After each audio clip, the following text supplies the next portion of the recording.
আসসালামু আলাইকুম রহমতুল্লাহ। আমরা জানি কোরআন এবং হাদিস বোঝার জন্য আমাদেরকে তিনটা বিষয় জানতে হবে: ইলমুস সরফ, ইলমুন নাহব এবং ইলমুল লুগাত সম্পর্কে।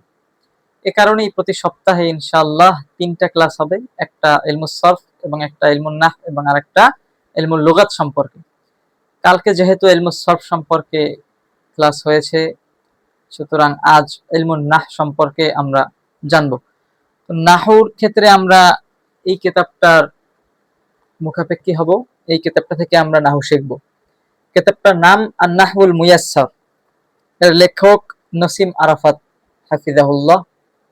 তো এই কিতাবটা থেকে আমরা নাহু শিখব ইনশাআল্লাহ। তো নাহু যে আমরা শিখব, নাহু কাকে বলে? আন-নাহউ ইলমুন বিউসুলিন ইয়ারাফু বিহা আহওয়ালু আওয়াখিরিল কালিমি থালাথি মিন হাইসুল ইরাবি ওয়াল বিনা। নাহু বলা হয় এমন কিছু কাওয়ায়েদ, এমন কিছু নিয়ম কানুন জানার নাম যার মাধ্যমে তিন কালেমা অর্থাৎ এসএম, ফেল এবং হরফের শেষ অবস্থা মুরব মাবনি হিসাবে জানা যায়। আর এই নাহুর উদ্দেশ্য হচ্ছে সিয়ানাতুয যিহন আনিল খাতাইল লফজি ফি কালামিল আরব, জেহেনকে আরবি ভাষার ভুল ত্রুটি থেকে রক্ষা করা। আর নাহুর আলোচ্য বিষয় হলো কালিমা ও কালাম। তো শুরু করা যাক। লফজ, লফজ বলা হয় কাকে? মানুষের মুখ থেকে যা কিছু বের হয় তাকেই লফজ বলে। মানুষের মুখ থেকে যা বের হয় তাকে লফজ বলা হয়। লফজ সাধারণত দুই ধরনের হয়ে থাকে, একটা অর্থপূর্ণ আর একটা অর্থহীন। যেমন আমরা বলি ভাত টাত, আমরা জানি যে ভাতের অর্থ আছে, কিন্তু এই টাত যে বললাম, এই টাতের কোনো অর্থ নেই। তো এই যে ভাত, এটা হলো অর্থপূর্ণ শব্দ, আর টাত এটা অর্থহীন, এটার কোনো অর্থ নেই। তো যেই শব্দের অর্থ আছে তাকে বলা হয় লফজে লফজে মাউজু, আর যেটার অর্থ নেই সেটাকে বলা হয় লফজে মুহমাল। লফজে মাউজু যেটা অর্থপূর্ণ, এটা আবার দুই ধরনের হয়, একটা হচ্ছে লফজে মুরাক্কাব আর একটা হচ্ছে লফজে মুফরাদ। লফজে মুফরাদ বলা হয় যেটা একক অর্থ প্রকাশ করে, যেমন কিতাবুন, একটা একটা কিতাব একক অর্থ প্রকাশ করেছে, এটাকে বলা হয় লফজে মুফরাদ।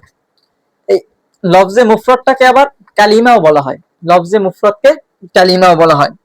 তো কালিমা, কালিমা আবার তিন প্রকার। কালিমা তিন প্রকার: এসএম, ফেল, হরফ।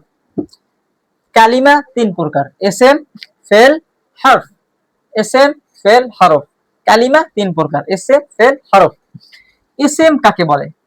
এসএম বলা হয় যেই শব্দ নিজে নিজের অর্থ প্রকাশ করতে পারে, নিজের অর্থ প্রকাশের ক্ষেত্রে অন্যের সহায়তার প্রয়োজন নেই, এবং সেই অর্থটা কোনো কাল ধারণ করে না, কোনো কাল ধারণ করে না। যেমন কিতাবুন, কিতাবুন, এটার অর্থ প্রকাশের ক্ষেত্রে অন্যের সহযোগিতার প্রয়োজন হয়নি। আমরা এই শব্দটার মাধ্যমে বুঝতে পারছি যে এটার মাধ্যমে একটা বই উদ্দেশ্য, এটার ক্ষেত্রে অন্যের সহযোগিতার প্রয়োজন হয়নি, এবং এই অর্থটা কোনো কাল ধারণ করে নাই। কিতাবুন, এটার মাধ্যমে না অতীত বুঝিয়েছে, না বর্তমান, না ভবিষ্যৎ, এখানে কোনো কাল ধারণ করেনি অর্থটা। সুতরাং কিতাবুন এটা একটি এসএম। ফেল বলা হয় কাকে? ফেল বলা হয় যে নিজের অর্থ প্রকাশে স্বনির্ভর, যে নিজের অর্থ নিজে প্রকাশ করতে পারে অন্যের সহায়তা ব্যতীত, এবং সেই অর্থটা একটা কাল ধারণ করে, একটা কাল ধারণ করে। যেমন আমরা নিলাম দরবা। দরবা, দরাবা অর্থ হচ্ছে সে মারলো, সে মারলো। এই শব্দটা নিজে নিজের অর্থ প্রকাশ করেছে, এটার ক্ষেত্রে তার কারো সহযোগিতার প্রয়োজন হয়নি, এবং এই অর্থটা একটা কাল ধারণ করেছে, একটা কাল ধারণ করেছে। যেমন এটা অতীতের কাল ধারণ করছে, সে মেরেছে। তো যেই শব্দ নিজে নিজের অর্থ প্রকাশে স্বনির্ভর এবং সেই অর্থটা কোনো কাল ধারণ করে, সেটা অতীতের কাল ধারণ করতে পারে, বর্তমান পারে, ভবিষ্যতের পারে, যে কোনো একটা কাল ধারণ করতে পারে, সেটাই হচ্ছে ফেল, সেটাকে ফেল বলা হয়। ফেলের আর একটা সংজ্ঞা আমরা বলি যে কোনো কাজ করা বা হওয়া, এটা না। কোনো কাজ হওয়া বা করা, এটা হচ্ছে মাজদারের সংজ্ঞা। যেমন মাজদার কি? আদ-দরবু, আদ-দরবু, আদ-দরবু মানে মারা, মারা। একটা কাজ করা বা হওয়া, এটা বোঝায় মাজদার। তো ফেল। হরফ, হরফ বলা হয় কাকে? হরফ বলা হয় যে নিজের অর্থ প্রকাশের ক্ষেত্রে স্বনির্ভর নয়, নিজের অর্থ প্রকাশের ক্ষেত্রে অন্যের সহযোগিতা প্রয়োজন তার। যেমন মিন, মিন অর্থ থেকে, ইলা, ইলা মানে পর্যন্ত, এরা অর্থ প্রকাশ করছে, কিন্তু এগুলোর মাধ্যমে আমরা কোনো কিছু বুঝতে পারি নাই। মিনের অর্থটা পুরোপুরি বুঝাতে হলে আমাদেরকে একটা শব্দের প্রয়োজন হবে, যেমন আমরা বলতে পারি মিনাল মাদরা, মিনাল মাদ্রাসাতি, মাদ্রাসা থেকে। এটার ক্ষেত্রে অন্যের সহযোগিতা প্রয়োজন। এসএম চেনার জন্য, এসএম চেনার জন্য কয়েকটি আলামত রয়েছে, আমরা সেই আলামত গুলো দেখবো এখন। প্রথম আলামত হলো শুরুতে আলিফলাম হওয়া, শুরুতে আলিফলাম হওয়া, এসএম চেনার জন্য শুরুতে আলিফলাম হওয়া, যেমন আল কিতাবু, শুরুতে আলিফলাম দেখলে আমরা বুঝে যাব যে এটা ইসেম। যেমন আমি একটা শব্দ নিলাম, আল কুর, আল কুরআনু, বলুন তো এটা ইসেম নাকি ফেল নাকি হরফ? এটা ইসেম, কারণ কি শুরুতে আলিফলাম। আলামত কি? শুরুতে আলিফলাম, আমরা আলিফলাম দেখলাম, বুঝে গেলাম যে এটা ইসেম। তারপরে শুরুতে হরফুল জর হওয়া, শুরুতে হরফুল জর হওয়া, হরফুল জর আছে 17টি, তার মধ্যে থেকে কোনো একটা যদি শুরুতে হয়, যেমন ফিল কিতাব, ফি মানে মধ্যে, ফিল কিতাব মানে কিতাবের মধ্যে। তো এই আল কিতাব এটা কি এসএম নাকি ফেল নাকি হরফ, আমরা বুঝবো কিভাবে? উত্তর, এটা এসএম, কারণ কি এর শুরুতে হরফে জর আছে। এখানে দুইটা আলামত পাওয়া গেছে, এখানে একটা হচ্ছে হরফুল জর, আবার শুরুতে আলিফ লাম হয়েছে, এটার ভিতরে দুইটা আলামত পাওয়া গেছে, একটা কি শুরুতে হরফে জর হয়েছে আর একটা শুরুতে আলিফ লাম হয়েছে। তোমরা দুটো আলামত পেলাম, প্রথমটা কি পেলাম? শুরুতে আলিফ লাম হওয়া, দ্বিতীয় শুরুতে হরফে জর হওয়া, তৃতীয়ত শুরুতে হরফে নেদা হওয়া, হরফে নেদা হওয়া, যেমন ইয়া, ইয়া জাইদ। হরফে নেদা বলা হয় যে হরফ দ্বারা কাউকে সম্বোধন করা হয়, আর যাকে সম্বোধন করা হয় তাকে বলা হয় মুনাদা। সুতরাং এটা হচ্ছে হরফে নেদা, জায়েদকে সম্বোধন করা হয়েছে জায়েদ মুনাদা। তো জায়েদ এসএম নাকি ফেল? জায়েদ এসএম, এটা আমরা বুঝবো কিভাবে? এটার জন্য আলামত হচ্ছে শুরুতে হরফে নেদা হয়েছে।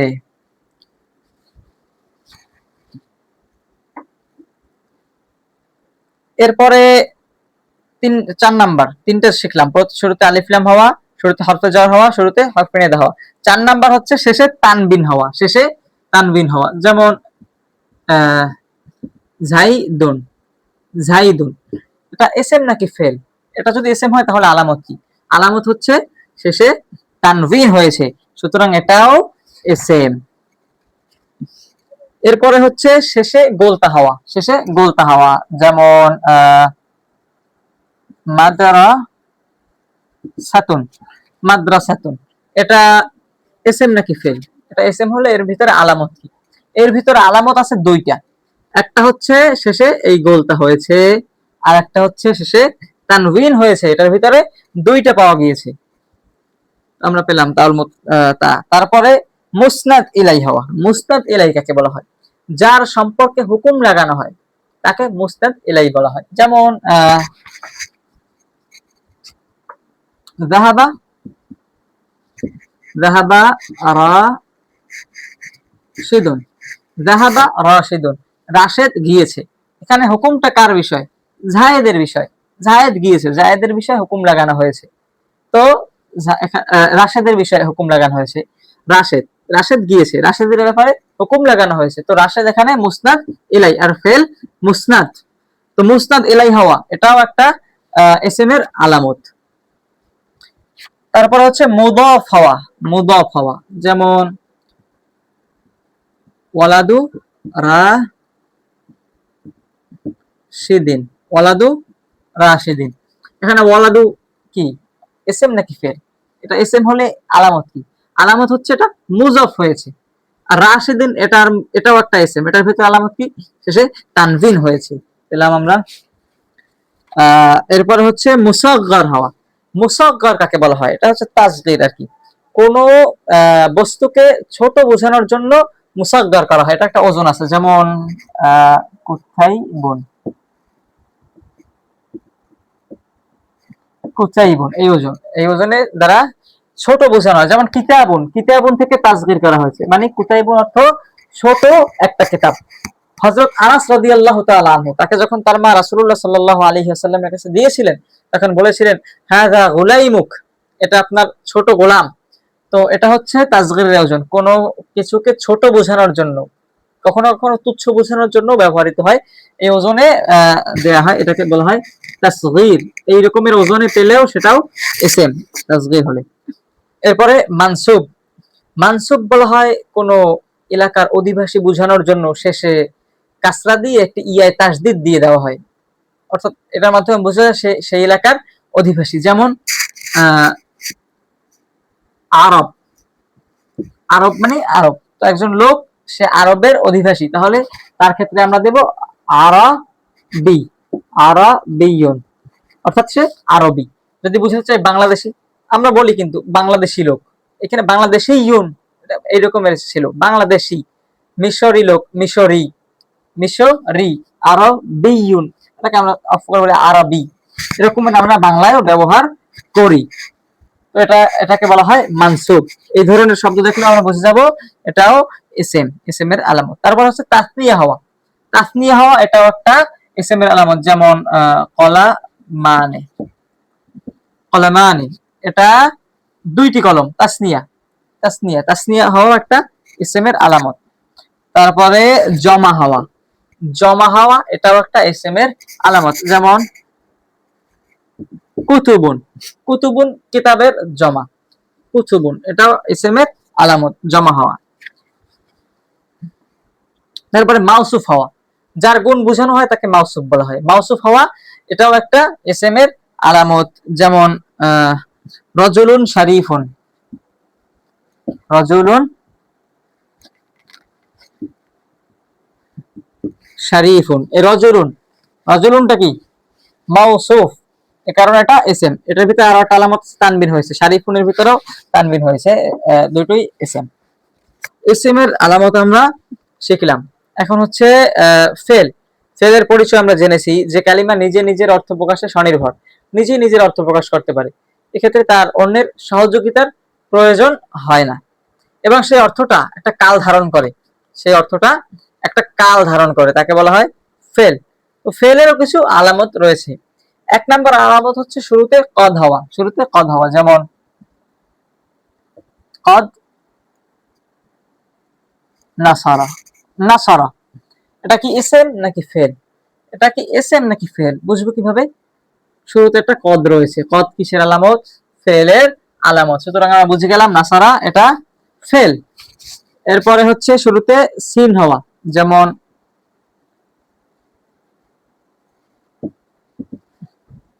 যেমন সাইয়াদরিবু, ইয়াদরিবু, ইয়াদরিবু এটা ফেল না ইসম? ফেল, কারণ কি শুরুতে সিন রয়েছে, ফেলের আলামত। এরপরে শুরুতে সাউফা হওয়া, শুরুতে সাউফা হওয়া, সাউফা ইয়াদরিবু দিলাম, কিতাবে ইয়াযহাবু দেওয়া আছে, এটা আরেকটা ফেল ব্যবহার করেছে, কোনো সমস্যা নেই, আপনারা অন্য ফেল চাইলে ব্যবহার করতে পারবেন। সাউফা ইয়াদরিবু, সাউফা ইয়াদরিবু, ইয়াদরিবু, ইয়াদরিবু একটা ফেল। এটা আমরা বুঝলাম কিভাবে? কারণ শুরুতে সাউফা রয়েছে। তারপরে হচ্ছে শুরুতে হরফুল, শুরুতে হরফুল জজম হওয়া, শুরুতে হরফুল জজম হওয়া। যেমন হরফুল জজম কি আছে? হরফুল জজম কয়েকটা আছে, লাম, লাম, লামুল, আম, লামুন, নাহি, ইনে শর্তিয়া। তো শুরুতে হরফুল জজম লাম হয়েছে, মনে করেন লাম ইয়াযহাব, লাম ইয়াযহাব, ইয়াযহাব এটা ফেল। এটা আমরা বুঝলাম কিভাবে? শুরুতে হরফুল জজম রয়েছে, সুতরাং আমরা বুঝে গেলাম ইয়াযহাবু এটা ফেল। এরপর শুরুতে লান হওয়া, শুরুতে লান হওয়া, লান ইয়াযহাবা, লান ইয়াযহাবা। তো ইয়াযহাবা এটা ফেল, এটা আমরা বুঝলাম কিভাবে? শুরুতে লান রয়েছে, কারণ আমরা বুঝলাম ইয়াযহাব এটা ফেল। এরপরে জমিরে মারফুআয়, জমিরে মারফুআয় মুত্তাসিল হওয়া। জমিরে মারফুআয় মুত্তাসিল বলা হয় কাকে? জমিরে মারফুআয় মুত্তাসিল বলা হয় ফাইলের জমির যেটা ফেলের সাথে মিলিত থাকে, ফাইলের জমির সেটা ফেলের সাথে মিলিত থাকে, সেটাকে বলা হয় জমিরে মারফুআয় মুত্তাসিল। যেমন আমরা বলি দরাবতা, দরাবতা তুমি মেরেছো, তুমি মেরেছো, এখানে আমরা তুমি পেলাম কই, তুমি পেলাম কই, এই তা জমির, তা তা তুমি মেরেছো। তো এই তুমি, তুমি কিন্তু কর্তা, কোন কাজ যে করে তাকে বলা হয় কর্তা, যে করে তাকে বলা হয় কর্তা। তুমি করেছো কর্তা, কর্তাটা আমরা পেলাম কই, এখানে তো কর্তার সেই তার নাম উল্লেখ নেই, তো তার নামটাকে আমরা জমিরের মাধ্যমে উল্লেখ করেছি, যেই জমিরটা ফেলের সাথে মিলিত, সেটাকে বলা হয় জমিরে মারফুআ মুত্তাসিল।